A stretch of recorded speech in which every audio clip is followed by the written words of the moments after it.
Ay mga kalulu, sino mahilig sa mga ganitong klaseng pagkain? Authentic yan, lutong Samar. Yung puto bigas, isasawsaw mo sa dinuguan, siguradong mapapalulo ka. Nagustuhan ko nga itong suman sa latik nila, ang sarap. Si Mrs. naman nagustuhan yung suman sa gata. Ang sarap daw i-partner dun sa latik nila. Sa mga batang 90s, ito yung torta, di ba pinapartner natin to sa kape? Chicken empanada naman, ang daming laman. Meron din sila ditong puto bukayo. Lahat yan homemade, sarili nilang luto, lutong Samar.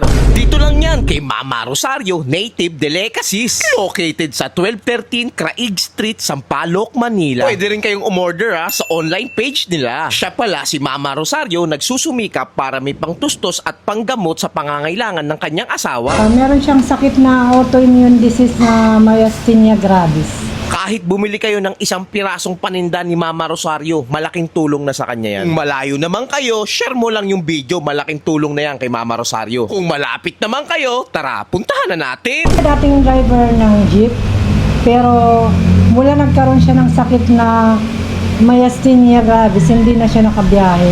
Nagkaka-infection siya.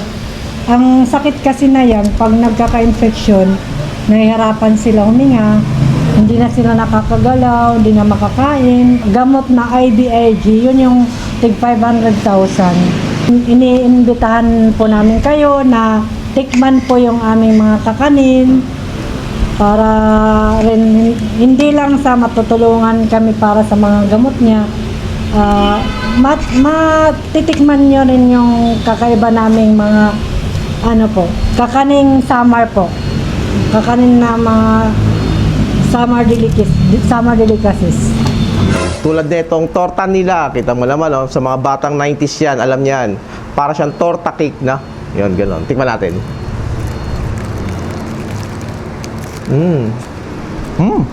Ang sarap ito ibagay sa mga kape, no?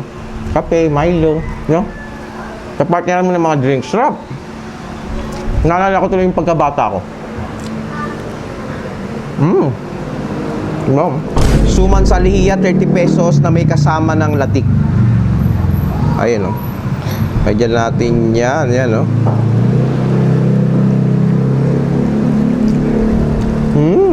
Sarap. Ang sarap ng latik niya, Pang old style na timpla. Yung sakto yung tamis, hindi yung sobrang tamis. Sarap.